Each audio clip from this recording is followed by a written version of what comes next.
Good afternoon and welcome to the Newsroom Pub. I'm Corey Hess, past president of the Milwaukee Press Club and a reporter with Wisconsin Public Radio. We're here today with Assembly Speaker Robin Vos. Before we get started, I'd like to thank our event sponsors. Our presenting sponsor is Spectrum News One. Our supporting sponsor is We Energies.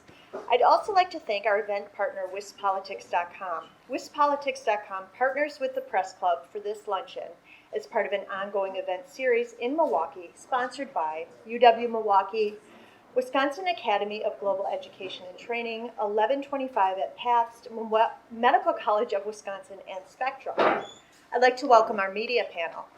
We have Matt Smith from WISN TV, Molly Beck from the Journal Sentinel, and Sean Johnson from Wisconsin Public Radio. Now back to Speaker Vos, who began his 10th term in January.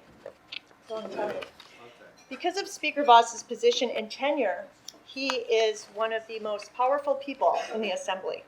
So thank you so much for taking the time to come today. Happy to be here. You can applaud now. All right, thank you very much. Yeah, thank you. Thank you very much for that. Welcome. I'm glad that we have a nice big crowd today. It's a beautiful day outside, so I wasn't sure that we'd have many people attending.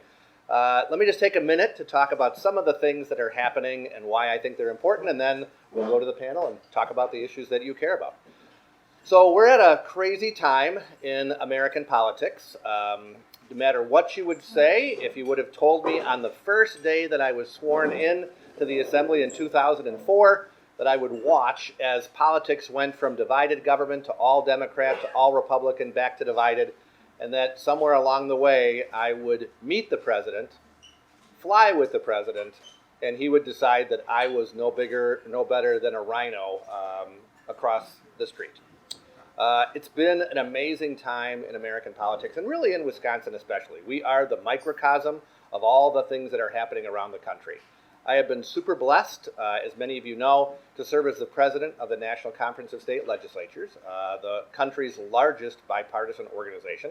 And I get a chance to talk to legislative leaders from all across the country. And they always ask what's happening in Wisconsin because we are usually at the forefront of all of the political things that occur. So it was interesting, not too long ago, I was at a panel where they were trying to talk about how do we increase civility in politics. And they actually brought a panelist from Utah, they brought another panelist from Vermont, and they had a college professor from Nebraska. And they were going to tell us how great it was to work with people from the other side and how you could get along and get things done.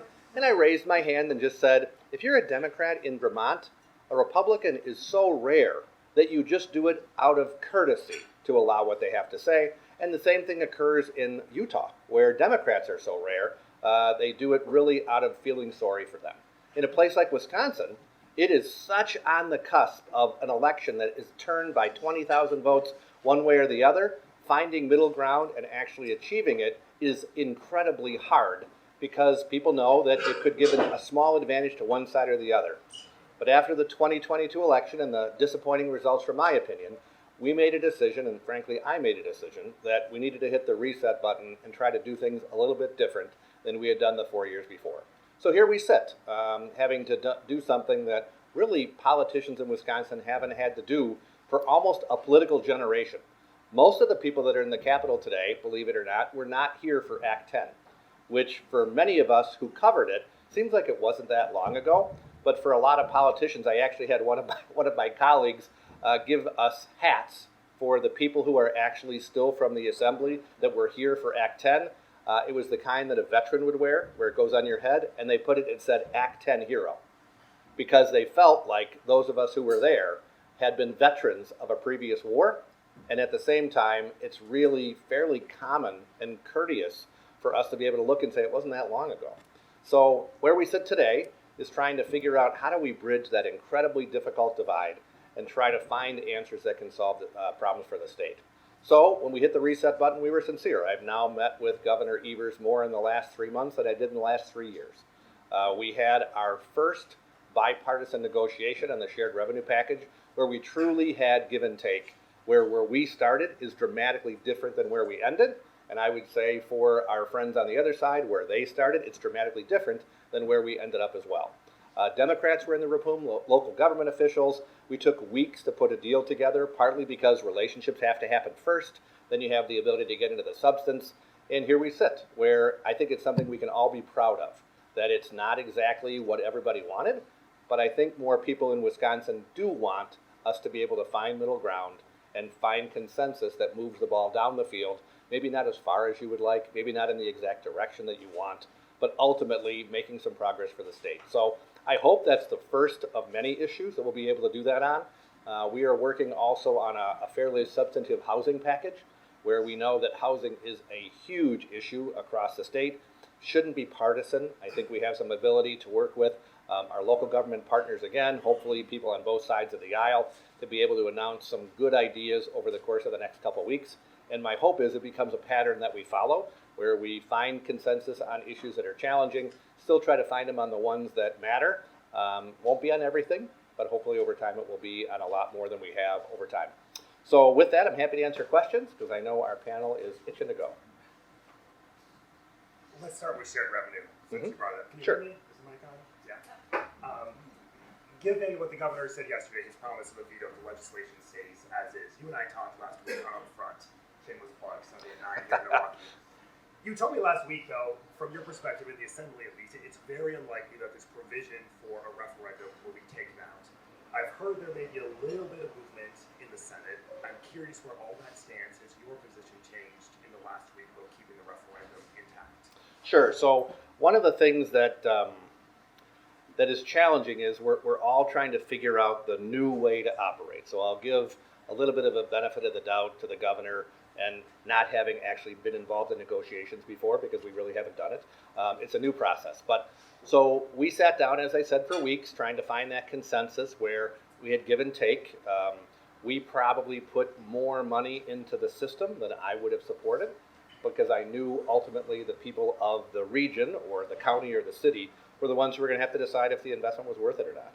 So I feel like that was a fair trade-off. Our staff met with Governor Evers' staff on Wednesday, I think it was, Wednesday afternoon, where they gave a long list of things that they would like us to consider. So I hadn't even had a chance to meet with Senator Lemahieu, our caucus, our leadership team to say, okay, where are there things we could give? Where are there things we're going to really hold strong on? And before we even got a chance to do that, Governor Evers issued this veto threat, which kind of is like bad form, I would say, right? I mean, if you're trying to negotiate and find a consensus and then you come out and just like put this blanket statement out with no details, having just negotiated or at least tried to do it to say, here's our concerns, I don't know where we are in a lot of these things. So I still believe it should be a referendum. I think that is the way that we do it all across Wisconsin. If you want to raise taxes for your school district or fund police at the local level at any other municipality, it's done by referendum.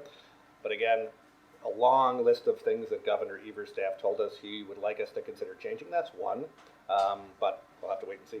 We heard from the mayor and county executive on the referendum issue at the public hearing yesterday. Are you closer to at least thinking about removing that? Well, they've been consistent. As I said, there are some things they really wanted. There were some things that really wanted. I think people want to have the easiest way to raise taxes possible. I don't agree with that. And I think that's part of the challenge.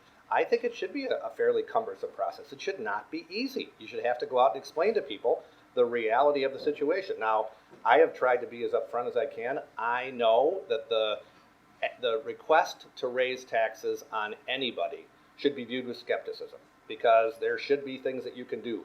Cut services, change how you deliver them, try to do something different. And that's why I have been so resistant. I don't think we've done it in any circumstance that I can remember in 20 years. But I've seen the city's budget, and I've seen the county's budget, and the bad decisions made by somebody. I'm not going to cast, I don't know every decision made by everybody, but in the past they made a series of bad decisions that only really allow for one option. Either it's dramatic reductions in police and fire, which I think are bad for our region, or it's a tax increase. People are going to have to decide which is better. Out of the other provisions the governor's administration laid out to you on Wednesday, what are you willing to negotiate on? Well, I'm not going to do it in public, unlike the governor.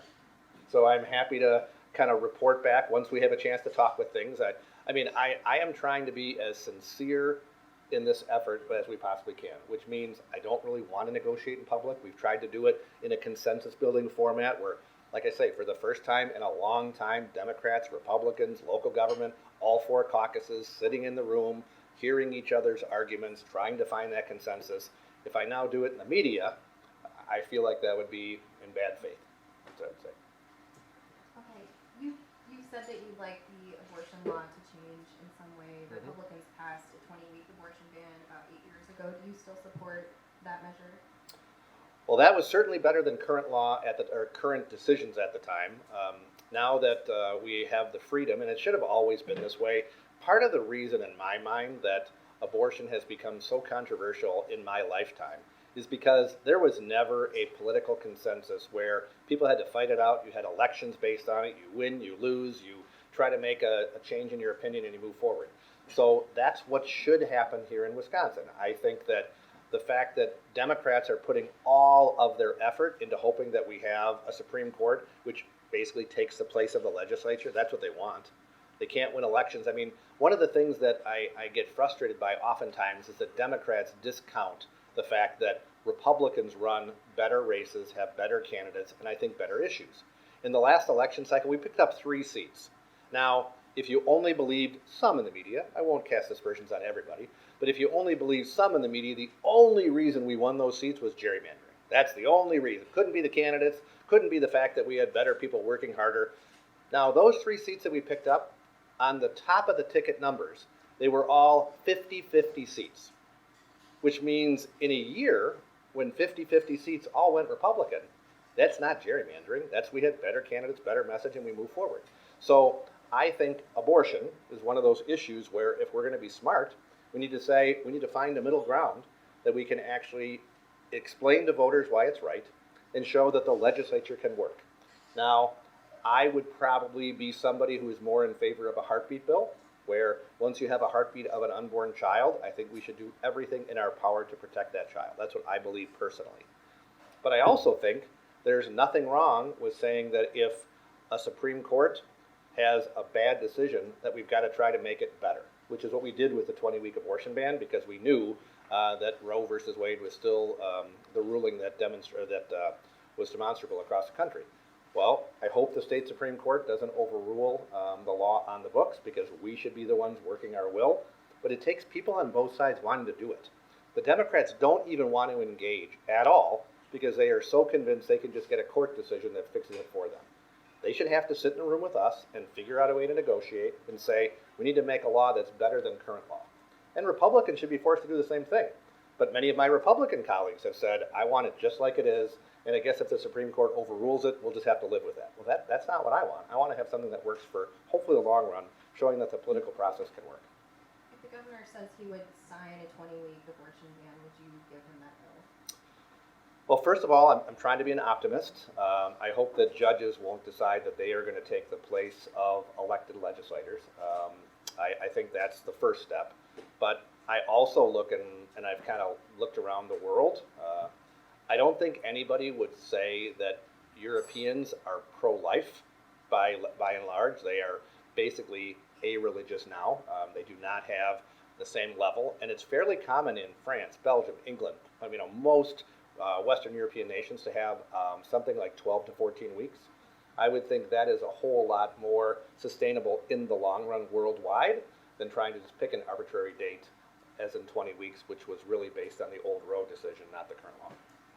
The bill that you put forward recently, the Senate has decided it won't take a vote on. Is it realistic to think that you could get any kind of abortion legislation through this current legislature? Well, remember, if every single Democrat says, I'm never going to take any vote on abortion that isn't allowing it until the child's head is coming out of the birth canal, it's pretty hard to find a consensus, right? That's why I think when Democrats take these extreme positions, they are really taking themselves out of the equation. They would be a factor if they said, look, we don't like the current law, but we could probably do something that improves our current situation. And Republicans could look and say, we like the current law, but know it's under threat. Maybe we would look to say, let's make it so it's sustainable for the long run. But when Republicans feel like there's no chance to have an impact because the court's going to make a decision, and Democrats feel the same way, it really stymies the political process to try to find consensus in the middle on any topic. Abortion's just the one today, but it shouldn't be that way on everything that we look at going forward. Speaking of the state Supreme Court, it seems likely that they're going to take up a challenge or revisit the state's political maps. How are you preparing for that likelihood, and what steps might the legislature take? Well, number one, again, we'll see what happens. It seems to me that under any common sense understanding of recusal, that when you step forward and say, I've already made a decision on this topic, that this is the way a judge is going to rule, under any normal circumstances, be it a circuit court judge, appeals court, or Supreme Court, they take themselves out of the ruling because they can't be perceived as fair. So the new justice for the Supreme Court basically has done that to herself. She has, in my mind, taken herself out of the running, which means we have a 3-3 tie. Hopefully. We don't even know where Justice Hagedorn would be. So a lot of it depends on what occurs if a lawsuit is actually filed. Does she follow through on the standard of judicial ethics, which is you don't prejudge a case and then consider it to be fair afterward. So I don't know what's going to happen with the court case until we actually see whether or not she follows 200 years of precedent or if she creates a new world that she can just do whatever she wants regardless of the consequences. I mean, might the legislature pass new maps in advance of some kind of decision from the court? We haven't even had those discussions, frankly. Again, I have gotten to the point where, let's say we did. Well, first of all, we don't need to pass new maps because the ones that were drawn by the Supreme Court have been found to be constitutional. They are the ones we have used twice. Again, we just had an election where the seats that we picked up were all 50-50 seats. So we are consistently showing that our candidates are better, as is our message. So I don't feel like we need new maps, but at the same time, we'll just have to deal with it as it comes. And assuming we do have this case, are you going to seek her removal, Justice-elect Protasevic's removal from that case? I'm not a lawyer, as all of you know. I'm not. But I would say I can't imagine why, on such an important case, a brand new justice would sully their reputation and do something that is totally out of line with the country, the national precedent, the state precedent. So I try to be an optimist. She just won an election. She gets a chance to come in and set a tone for herself and how the people of Wisconsin will see her. I would hate for the people of Wisconsin to start by judging her, saying she is going right in instead of being an independent jurist, but as one who literally breaks the judicial code of ethics. You mentioned Justice Hagedorn. I'm curious what you think about him and his judicial rulings. Hey, I'm glad Justice Hagedorn's on the court. I supported him when he ran against Neubauer. I think it would have been awful for the state had he lost. I hope he considers running for re-election again. He's done a good job in almost all the cases. But once in a while, he disagrees, and that's not a bad thing. We need to have people who do look at it and call balls and strikes. I mean, trust me, I was pretty angry when I read his initial ruling saying that he thought our districts that we had passed through the legislature were not the correct ones. But he has the right to an opinion, and I think that's what we want. We don't want people who are just bought and paid for by a political party and vote the same way all the time. Since we're in the city of Milwaukee, let me ask you about the Brewers funding and the proposal by the governor. The negotiations now going. The governor wants $290 million from the state surplus. Republicans have seemingly rejected that. Where do negotiations stand, and what's going to happen? Well, we're negotiating on shared revenue first, so we haven't really gotten to the point of getting into all the details of a brewer deal or what it potentially would look like. I will say, I think for many of my colleagues who don't live in the southeastern Wisconsin region, the idea of writing a check out to any professional sports team in Wisconsin is probably a non-starter, which is why if Governor Evers had done what Governor Walker did, which was to bring us all together, help us to understand the problem, both parties, both caucuses, the mayor, the county exec at the time, we all sat in a room, we negotiated over, I don't remember how long it was, but it seemed like months, to try to find a consensus. And then we all walked out together saying, look, we have to make sure that we can keep the Bucks in Wisconsin. And I think we put together a pretty good format, which says that taxpayer dollars are not really utilized to build a Fiserv Forum. It was a collection of the player salaries that would have already been lost had they left, and some local investment effort through economic development activities. I think that was a good potential match. I would have said the same thing to Governor Evers if he would have asked us before he put out his plan, that I can't see outstate legislators voiding a check out to any professional sports team. But there is a case to be made that if the Brewers don't play in Wisconsin, we lose all of the income tax revenue, because there's a couple things that I think many people don't realize. The stadium is owned by the taxpayers. If the team leaves, we still own the stadium and have to either pay to have it taken down or find somebody else to use it. The chances of us getting a professional baseball team to come to Wisconsin after we lose one are zero. We are one where the Brewers are consistently losing money. And when I say losing money, I don't mean it like depreciation and through tax smart accountants. It is literally the owners writing a check. Now, eventually, we all know they'll sell the team, they'll sell their stake, someone will help to make them whole, and they'll do just fine. But the reality of us having the stadium that we own and the fact that another team wouldn't come here means we have a strong incentive to keep them just as the state because we own this asset. The other thing I think people don't realize is that every single time a professional athlete who doesn't live in Wisconsin plays a game here, that percentage of their salary stays here. So if somebody plays 10 games a year and one of those is in Wisconsin, that means 10% of their income is taxed at our income tax rate to the Wisconsin Department of Revenue. Well, if no players play a game here, that means all of that money is gone. So I don't have a problem investing the money that we would lose anyways if the team leaves as an incentive to help keep them here like we did with the Bucks. So I think there is a structure where good people could sit down together and say, okay, local partners, the biggest impact is on southeastern Wisconsin. You probably need to be at the table. State of Wisconsin, you get a lot of money from these players' salaries. You need to be at the table. And we sit down in goodwill and find an answer that we could announce together. But that is incumbent upon Governor Evers, again, to not just throw these ideas out there and then have nothing to back it up, or meet with our staff and then kind of go and issue veto threats when we thought we were negotiating.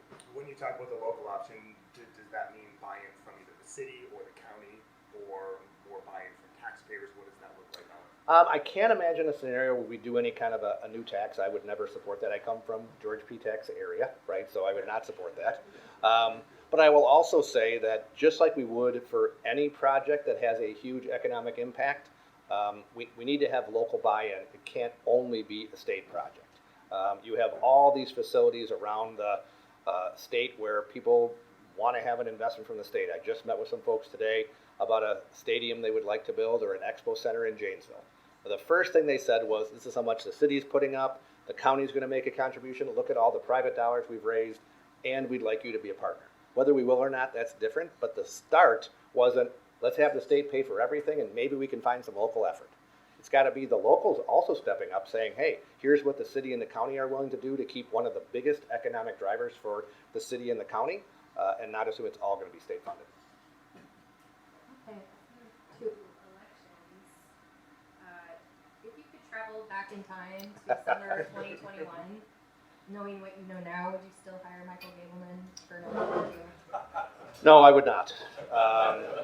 So it's funny. I had listening sessions this last week, and one of the people who came was clearly a supporter of my primary opponent. Let's put it that way. And the question was, why did you make a mistake and fire Mike Gableman? Blah blah blah.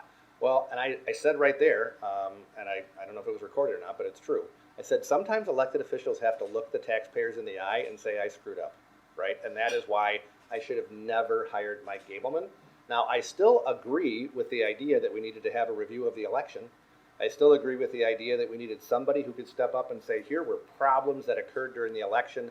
Here are potential solutions, because there is almost half of the state that still believes bad things happened in the election. I am one of those. I think that there were major concerns that happened in 2020, far less in 22, less in 23. But there still were concerns in 2020.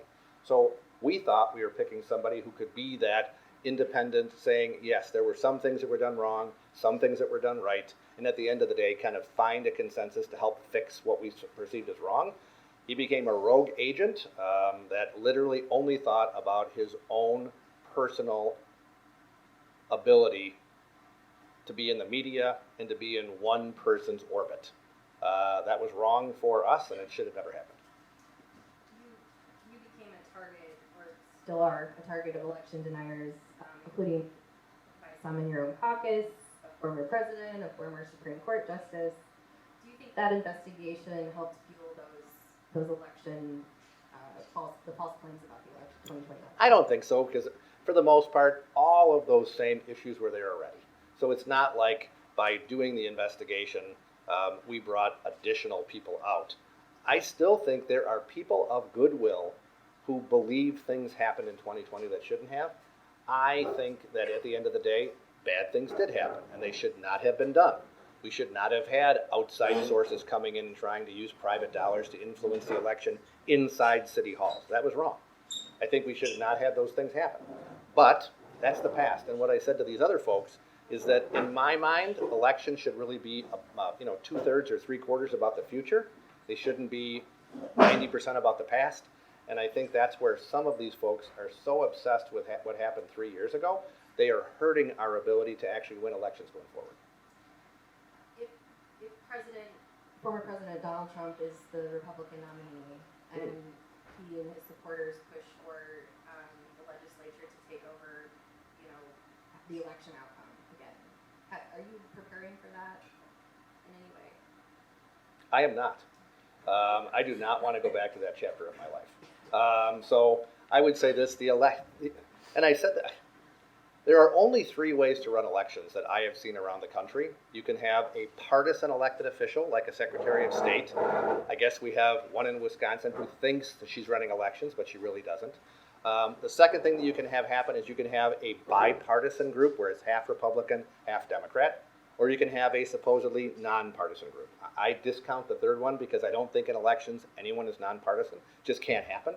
So our only 2 real choices is picking a partisan elected official to run them, or having a group of bipartisan officials find a way to cooperate and run them. In my mind, the only real option is option 2, which is what we have here in Wisconsin. We have had Democrats run the Secretary of State's office for 50 years.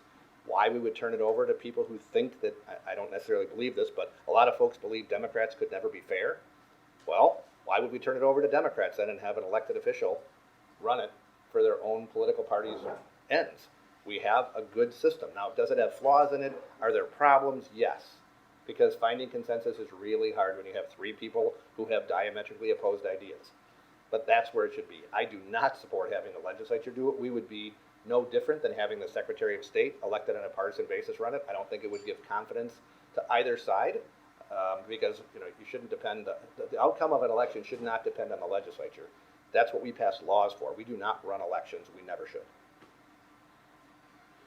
So setting aside the idea of certification, we did pass almost 20 bills last session, I think, Senate and governor's desk related to elections. The governor vetoed those. Are those bygones at this point, or what's the legislature going to do related to elections ahead of 2024? No, I mean, I still wish he would sign those. I think every one of the bills that I voted for should become law. I have no doubt that they would make the system better. They would give more confidence to people on both sides, and it wouldn't sacrifice anything from the Democrats' perspective about their ability to win. It's just a talking point in my mind. But I will say, I appreciate the fact that Governor Evers isn't going to sign them. So this week you saw a series of bills that are offered by Republicans and Democrats on elections. Again, trying to find some bipartisan consensus. I want to give a shout out to my colleague Shay Sortwell from the Green Bay area. He worked with Sylvia Ortiz-Velez and Senator Taylor. They put out, I think it was maybe 10 bills, I don't remember the exact number, but a series of bills this week on some things to change how elections operate that hopefully are signs that not everything has to be so hyper-partisan. So those I think are good. We have 2 bills that are pending, 2 constitutional amendments that are pending that will probably take up this fall to be on the April ballot ahead of the 2024 election. One is a guarantee that in the Constitution only U.S. citizens are eligible to cast a ballot. So many of these things you think, well, why is that even necessary? But we see across the country, individual cities and some localities are giving non-citizens the ability to vote. In Washington, D.C., the proposal that they had adopted, it's my understanding, that they would have allowed all the people who are not citizens to vote. That means like if you worked in an embassy, you'd be able to vote in local elections. I don't support that. So we have one constitutional amendment for that. The other is banning private dollars from going into public purposes. So again, if you want to be in a super PAC and spend $1 billion to tell people what that you believe and what they should vote for, that's the First Amendment. I believe in that. But the idea that rich people can give money with strings attached to local governments about how they run elections, that should be absolutely out of bounds, unconstitutional. So we'll put that before the people, and hopefully that becomes the law of Wisconsin prior to the 2024 election. Young voters have turned out big in Wisconsin in the last couple elections. There have been some Republicans nationally who talk about this as a problem for the GOP. Do you think there need to be any change changes in Wisconsin around the way young people vote, or does your party just need to do a better job of reaching them where they're at? So I guess I've heard some of those comments, and I didn't take it the way that some have intended. I took it that, yes, we have a problem with young voters because we are not doing a good job explaining why the policies that we espouse are better for themselves when they get married, when they decide to have children, when they want to buy a house, all the things that Republicans can run on. I think some people have somehow made it seem like we don't want young people to vote. I do want young people to vote. I want everybody to vote. We just need to do a better job explaining why the policies of the left are harmful and hurtful for the long run of our country and their ability to be economically successful versus trying to say people shouldn't have a right to vote. As far as like some of the voting laws that young people can take advantage of, though, like same-day registration and stuff like that, that's all going to be around. I mean, that's not something you think needs to be gotten rid of in Wisconsin. No, I mean, but I would say, as an example, I really believe you should have to be a resident of the state, for some amount of time. I don't think we should allow people to just kind of parachute in, be here for 10 days working on a campaign, and then decide that they're going to be a voting resident for decisions that we are making here in Wisconsin. I want people who are actually engaged in the process, going to live with the outcome. So, I mean, I think we have current laws on the books. Would I strengthen them a little bit? Yes, I would do more than we are, but it's not going to happen prior to 2024 unless, I can't imagine what it would be. Milwaukee will be front and center for the GOP nomination for president. As you know, you told me last week you will do whatever you can to ensure Trump is not the GOP nominee. What does that look like? Yep, and I was going to actually call you about this because I did the upfront, and you guys, because I know you only have so much time, cut out the reason that I said that. I will be happy to explain it. I'll be happy to explain it. So what I said in the entire interview was that I do not believe Donald Trump can win the state of Wisconsin. That is my belief, talking to my friends, my neighbors, my relatives, people who are involved in politics. I am not arguing whether or not what he did for our country was good, and that the fact that we had 3 Supreme Court justices and we have a lot of things that I am proud as a Republican that were accomplished. Let's just accept that as a given. But I don't want to nominate people who can't win. I do not want to nominate losers. And that is exactly what I believe will occur if Donald Trump is the nominee. We know how this is going to end. I said to one of my colleagues the other day, I imagine at the time, if the captain of the Titanic could go back 6 hours ahead of time and warn himself, like, hey, this isn't going to work out well, he would have probably adjusted the ship. But we have that chance now as Republicans to look and say, we know what's happening, we know how this is going to end, we can turn course and pick somebody else and probably win because Joe Biden is so incredibly inept and unbelievably weak. There's only, in my mind, one person that he could lose to, or that he could beat, and that's Donald Trump. Well, why would Republicans pick the one person that Joe Biden can beat? That is stupid. So my hope is that we go through a vigorous primary process where we look and say, hey, Nikki Haley, Glenn Youngkin, Ron DeSantis, the whole wide wrath of people. Which one is the most articulate spokesperson to take on Joe Biden? And we don't somehow discount all those people because one very loud person wants another chance to lose. That is not what I want as a Republican. Are you going to endorse in the primary? I haven't decided yet. I mean, I have met Governor DeSantis. I have met Nikki Haley. I think they are both amazing people who would do a great job for our country, but it's pretty early in the process. I certainly won't endorse anybody before I watch a debate or two and get a chance to talk to them and see how they're organized. I hope everybody comes to Milwaukee. I don't know what Donald Trump has to be afraid of. Why would you be afraid to debate Ron DeSantis and Nikki Haley in Milwaukee? I think that would be also good for our state and for the political discourse, so hopefully he'll come. You have my cell, call me whenever you Yeah, I know. I want to shift gears and ask you about the Foxconn property. Microsoft just announced a new plan and a new project down there. First, though, I'm curious your thoughts or your knowledge. What is happening with Foxconn? Actually, they're still employing people. I believe they have met some of the criteria. So remember, under the original Foxconn deal, there were pretty aggressive goals of hiring, that if you didn't hire X number of people, you got 0. And unfortunately, they did not meet those hiring goals. Governor Evers is the one who actually negotiated and changed it to reduce the goals and is now allowed them to get tax incentives based on those greatly diminished goals. So that's a Governor Evers thing. You'd have to ask him about that. But as far as what Microsoft is actually doing, it's exciting. I think it's fantastic. These are the exact kind of jobs that we want. We Energies is going to be super happy, I know, Joel, because they use a lot of power.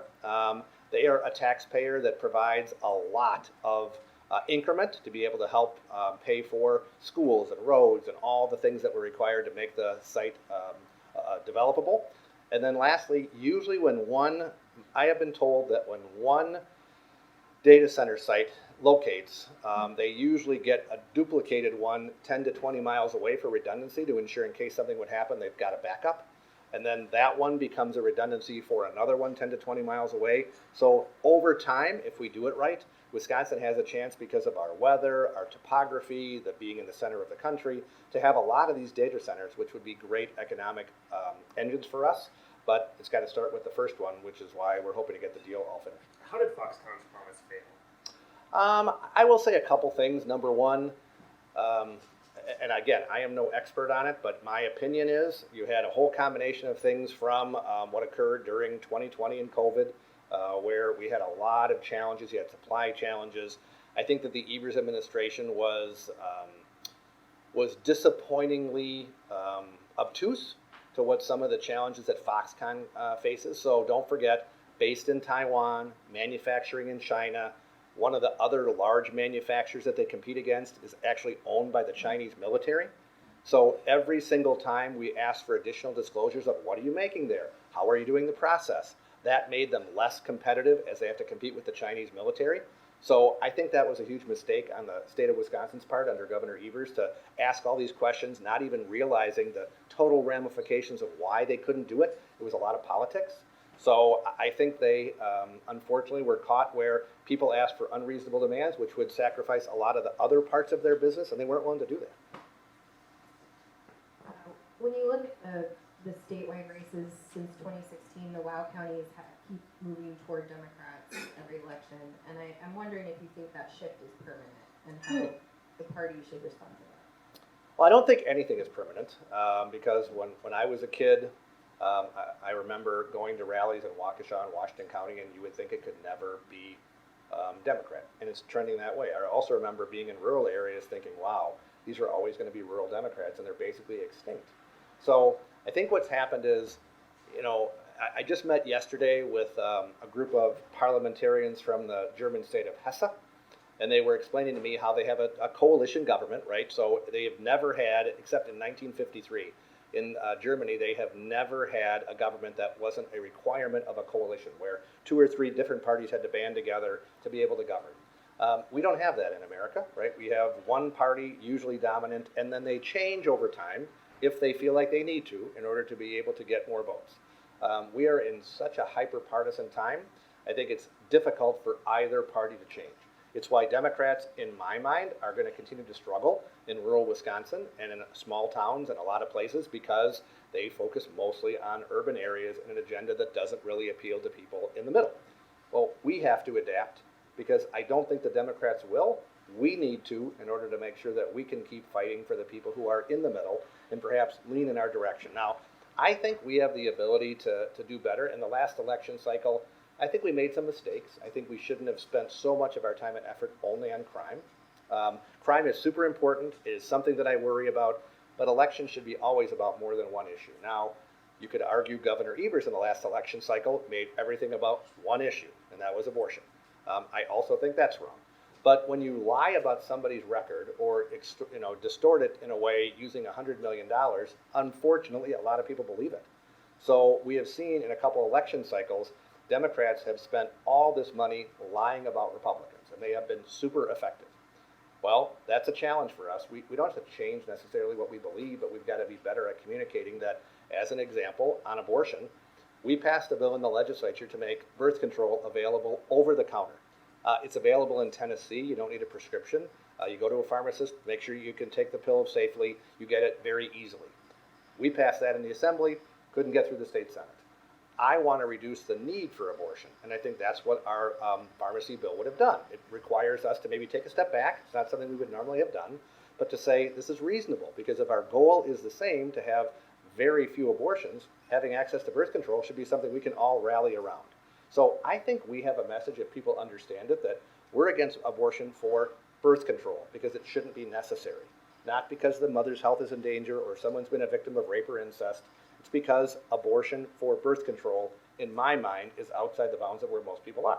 But we never get the chance to do that because we're so busy arguing with the distortions the Democrats make, or the fact that some of my colleagues can't pivot, that we have a challenge in some of these places. But we will. I think the Republican Party has adapted over time.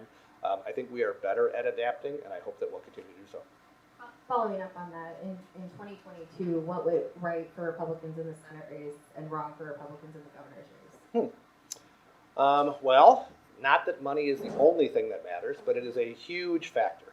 I think Ron Johnson, to his credit, was very aggressive very early in explaining what he was for and defined Mandela Barnes. I think Governor Evers, having no primary opponent, had the ability to do the same thing. I think the difference was, if you remember the commercials, Ron Johnson very effectively used Mandela's own words and the things that he had actually said to be able to show why he was out of touch with reality. Governor Evers, unfortunately, distorted Tim Michael's record, because remember, there were 6 cases in over 50,000 employees in time, and none of those were actually found to have been a problem, and they made it seem like Tim Michaels somehow had a problem with women. That was just a lie and a distortion. So I think the difference is both of them had equal amounts of money. Ron Johnson did a better job explaining who Mandela Barnes was. Tim Michaels never really got the chance.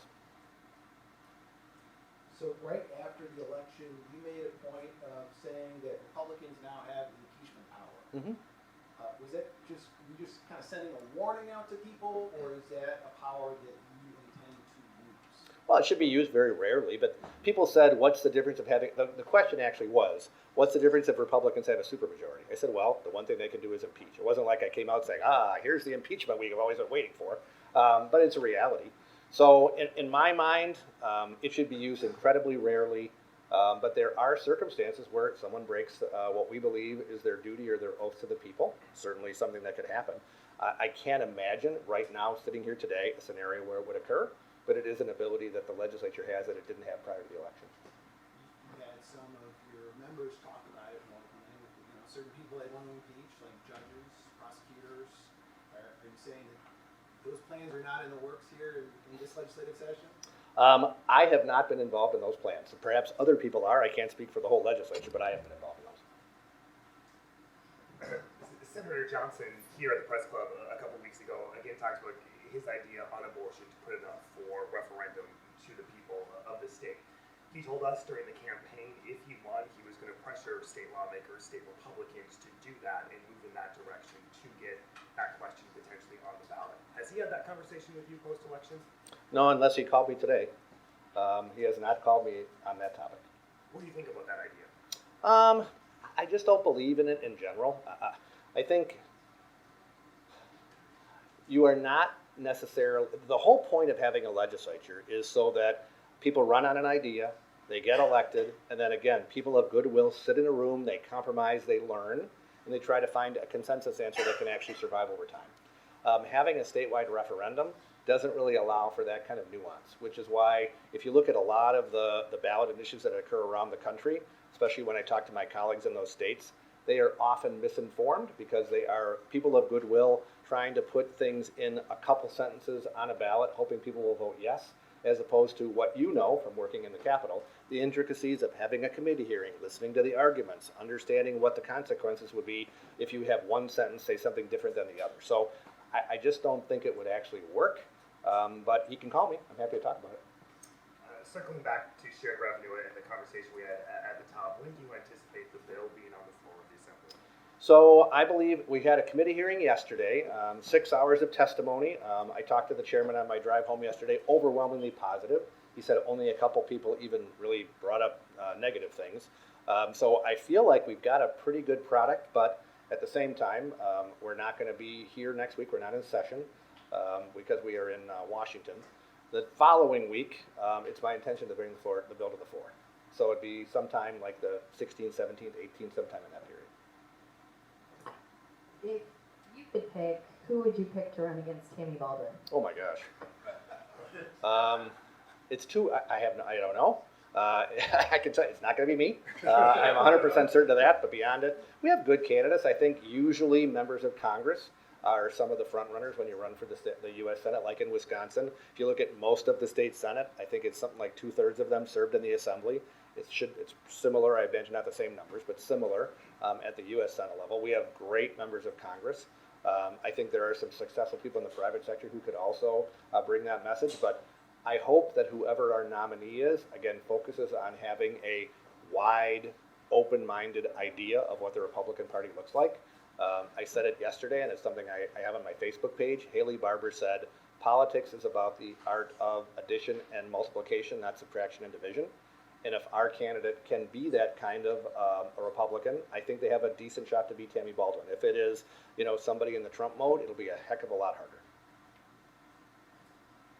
There was at least one conservative group earlier this year that said, the legislature should think about enshrining some of its biggest wins in the Constitution. So like Act 10 or voucher schools, private, choice schools, those should be protected under constitutional amendments because the court could potentially overturn them. What do you think about that idea? Is that something that you would support? We've talked about some of those. Again, I guess I continue to be maybe an optimist that I cannot imagine that the state Supreme Court is going to take and ruin its legitimacy by saying we're just going to overturn all of these acts of the people. Because if you look at how the past 15 years worth of work has been, it is by and large been the state Supreme Court saying, oh, they had a committee hearing, a bill got passed in the Assembly, a bill got passed in the state Senate, it went to the governor, and it was signed into law. So there was a very deliberate process throughout the entire length of the discussion of whatever the topic is, from right to work to school choice to whatever it is. So for a court to step in and argue that its legitimacy is on the line by saying we're going to toss out all of these things that have been the law of Wisconsin for decades. I mean, school choice was what, 1990-ish? So we're talking about over 30 years it's been the law of Wisconsin, and now they're just going to arbitrarily say it's gone. I just don't believe that's going to happen. So I guess I don't want to go down the route of even thinking about using all these amendments, because I want to be an optimist to say that the court is going to try to do its legitimate constitutional role, which is to look forward and not relitigate every single thing that Wisconsin's been through for the past 30 years. Here in Milwaukee County, they're using some federal pandemic relief dollars to invest in housing in terms of buying up abandoned homes, revamping them, selling them, looking to expand affordable housing. I'm curious what your housing plan looks like that you're going to roll out soon. Well, it's focused on the idea, and I don't want to get into all the details because, again, we are still negotiating on some of those things. But the problems that I see as we look at a state, number one, the house that I grew up in on Kendall Street in Burlington, where you look out the window and on a warm night, because we didn't have air conditioning, you could hear the neighbors talking and that their TV was on. How many of us grew up in a neighborhood kind of like that, right? An awful lot of Wisconsin. But today, you can't build that same house. You have amazingly large restrictions on how the lots are. You have municipalities that say, heaven forbid, a driveway faces the street. It has to actually face this way, so you pull it and don't look at that garage if the door's open. A lot of things that add to the cost of a house don't really achieve any public purpose other than somebody who's sitting on the planning commission says, I think that's nice. Well, if it adds $20, $30, $40, $50,000 to the price of a home, that makes a lot of them out of the touch and the ability of people to buy one. And I think that's wrong. So what I'd like to do is, again, not through mandate, but through incentives, find ways to incentivize municipalities to say it's okay to not have sidewalks everywhere. Where I live in the subdivision in Rochester, we have amazing ditches, right? The water still moves in the ditch, still goes into where it goes, but we don't have sidewalks, we don't have gutters, we don't have all those curb and gutter, which means it's a lot less expensive to build there. So I think we should give more options to developers to be able to say, if our goal is a house that's less than $400,000, we have to be willing to sacrifice a little bit on some of the things that government requires, so we don't have to make it a cheaply built home. We want to still have a quality house, but we have to find a combination. So I think our plan is going to focus on incentives, both financial and regulatory, to try to reduce the development costs of putting a home in or a subdivision in. Again, all voluntary, but more to come. We've seen more states, and a bill passed the House in Congress that bans transgender athletes from participating in women's or girls' sports.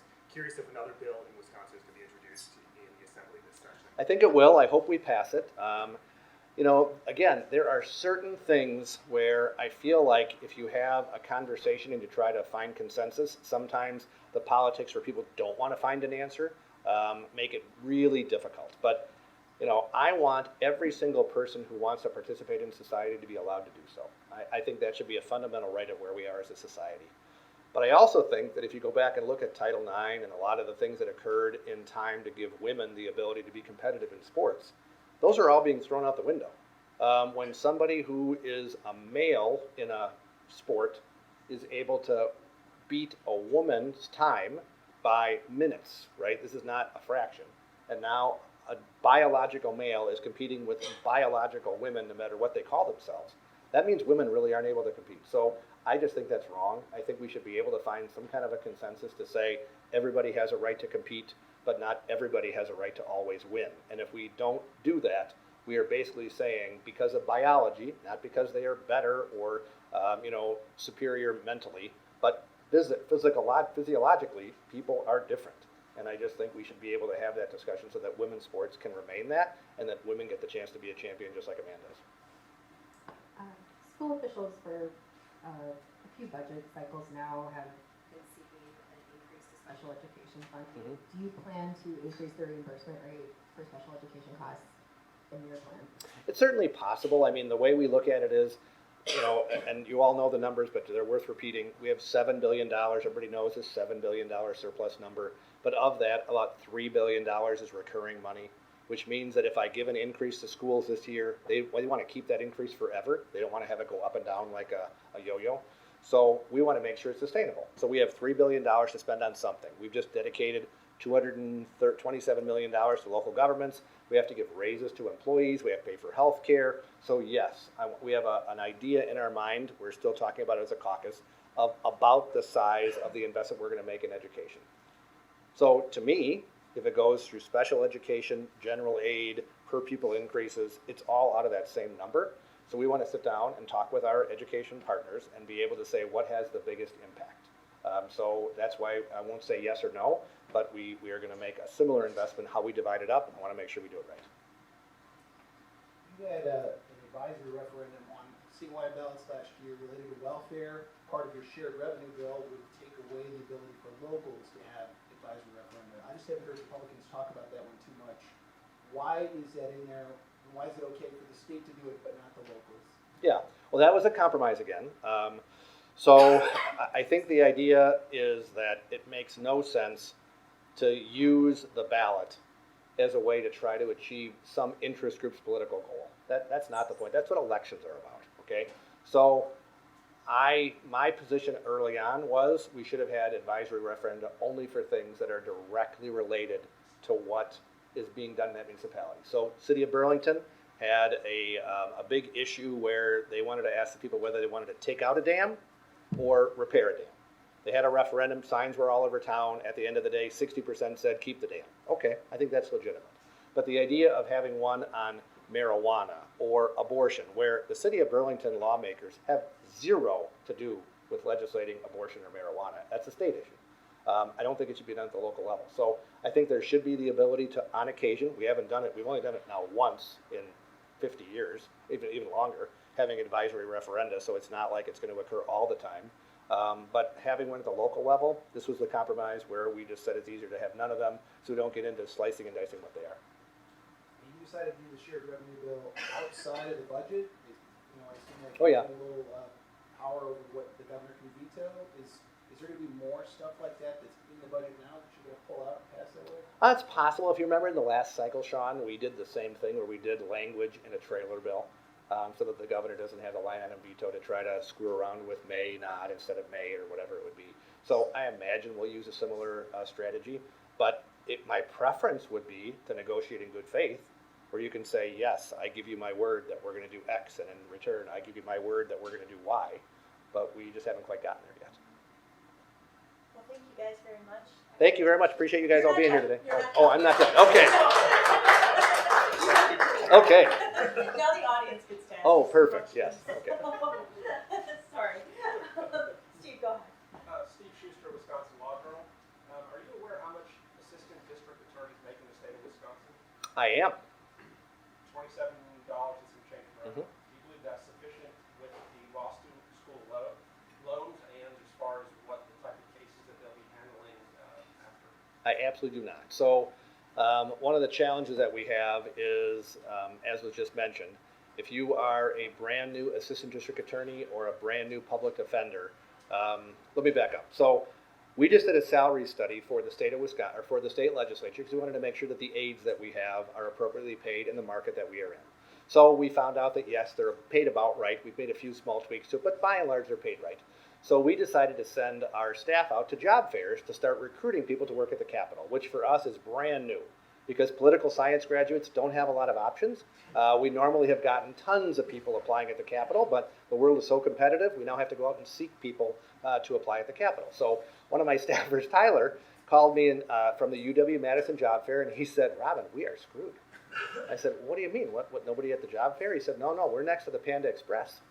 I said, okay. He said, their starting salary for the general manager is $104,000 for the Panda Express. And I'm like, wow, okay. Legislators make $55,000, so you can tell what's actually valuable in society. But it made me realize that for a lot of these jobs, we have just got to think differently about the ability to attract the best and the brightest people. So yes, we have been working with our caucus. We have not discussed it with the Senate yet. I don't know where they are. But we have been working in our caucus to do a substantial raise because we need to make sure we keep the people who are already there. Governor Evers proposed an increase. I think he made a mistake. So in his proposal, he basically proposed, I think it was like a $7 or $9 an hour increase, but it capped out for like the highest paid people would basically get nothing. Well, those are the most productive people who are doing the most cases. So I do not want to have something that says we're only going to put it into new hires, even though that's a worthwhile goal. We got to do it for everybody. So my hope is we have something substantial for all the current ADAs, those who would come on, and also the public defenders. And do you support an increase in funding for the Department of Justice and Attorney General Hall's proposal to add more DCI agents? It's possible. I met with the Attorney General this week, and he kind of laid out his case. I'm not going to say yes or no. We haven't decided on what we're doing for DOJ and all those things yet. The thing that's challenging for us is, I think it's fair to say, does anybody here, Republicans, are going to vote to raise taxes? Anybody think that's real? No, not going to happen, right? So we know how much money we have to spend. It's about $3 billion. So every increase we give here means less money for schools or less money for raises for employees or whatever it is. So we want to be very judicious in how we're trying to allocate it, focusing on our priorities. So yes, criminal justice is a priority, but if I have the chance to spend it on new positions at DCI or a bigger increase for our ADAs, which we're frankly having huge vacancy rates, I'd probably put it over here. Doesn't mean this isn't valuable, but we just got to figure out how we can balance them all. Thank you. Sure. Marilyn, it's well known that throughout the state, in many municipalities, cities, towns, villages, especially in less populated areas, that there is a crisis in staffing emergency service, particularly fire departments, but also police departments. One of the barriers is there are revenue limits, so a municipality can't raise money to hire more of these people in their fire and police departments without exceeding the limits. They can go to referendum or they can impose a fee. Do you see any opportunity where for needed services like that, emergency services, where a municipality could request an exception and raise the limits under certain conditions so that they can get adequate fire and police service? Probably not. I support the current system that we have in place. So in my region, the village of Caledonia just went and had a referendum to hire, I think it was 4 more police officers. It passed. So I think if you ask people on police, fire, and EMS, by and large, citizens are going to evaluate and say, yeah, I want to make sure that someone comes when I dial 911. So I don't think that's as big a concern.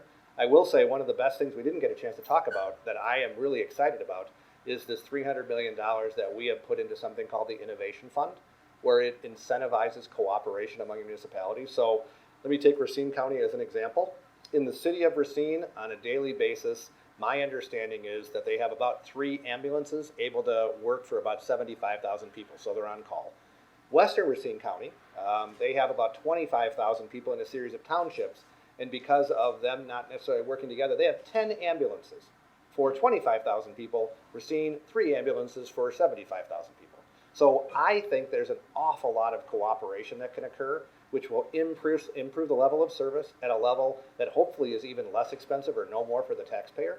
So I want to look at that first because I think there is a lot of cooperation that can occur before we need to look at our silos of saying, I'm going to raise taxes in every municipality to do things like I've always done it.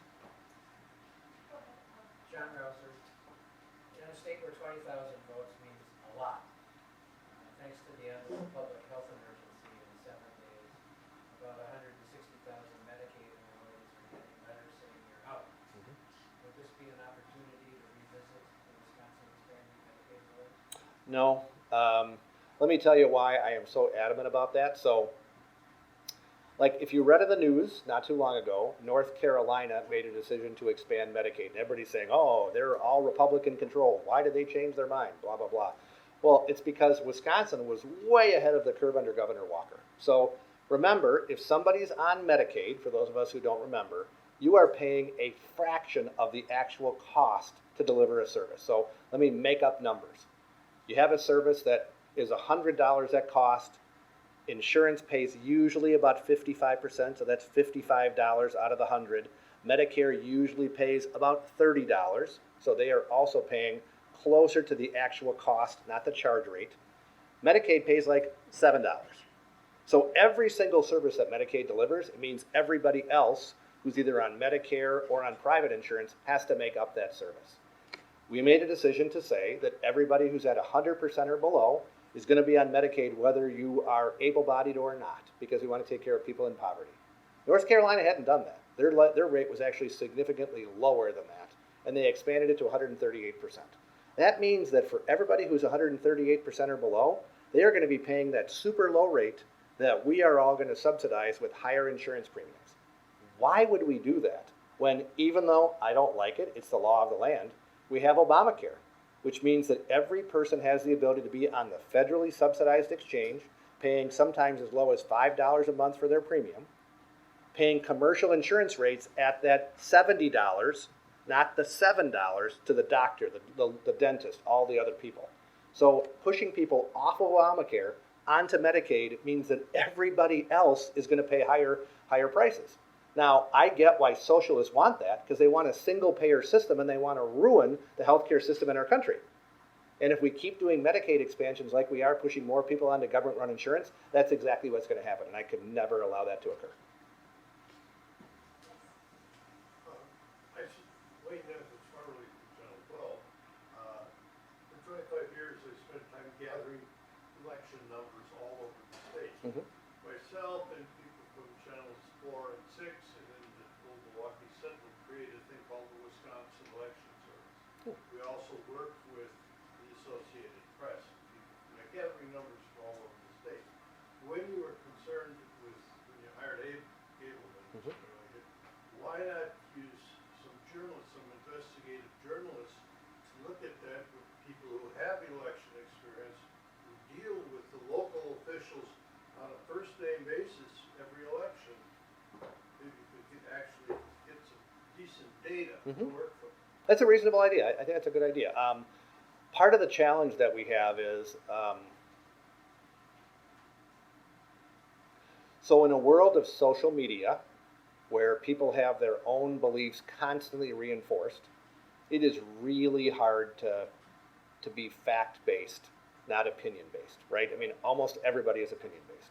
So my hope was that having Justice Gableman, who's obviously a conservative member of the court, I thought at the time objective and smart, right, who would be able to say, hey, some of these things really were wrong, but a lot of these other things are just incorrect. That would be a way to show people who maybe have a predisposition to believing one side or the other that some of the things that they believe simply weren't true. He kind of bought into the hysteria and made it worse. So that's my challenge. Joe Messenger, people who advocate Medicaid expansion say that Wisconsin would gain $1 billion. I don't exactly know where that number comes from, but do you agree with that number? Or Yeah, that number's right. where does $1 billion, they think that a lot of money, where would that go? Yep. Budget, or what is that? Yep, so the way it would work is, again, we made a decision under Governor Walker to use state dollars to guarantee that everybody who is below 100% of poverty would have access to Medicaid. So if you earn, as a single person, about $13,000 or less, you are on Medicaid right now, where you have the ability to go to the doctor, no copayment, no deductible, no premium share, it's just free. But we use state dollars to do that because below a certain level, it's roughly 60-40. So it's 60% federal dollars, 40% state dollars to pay for all those folks. If you go up to 138% of poverty, it now goes to 90% reimbursement.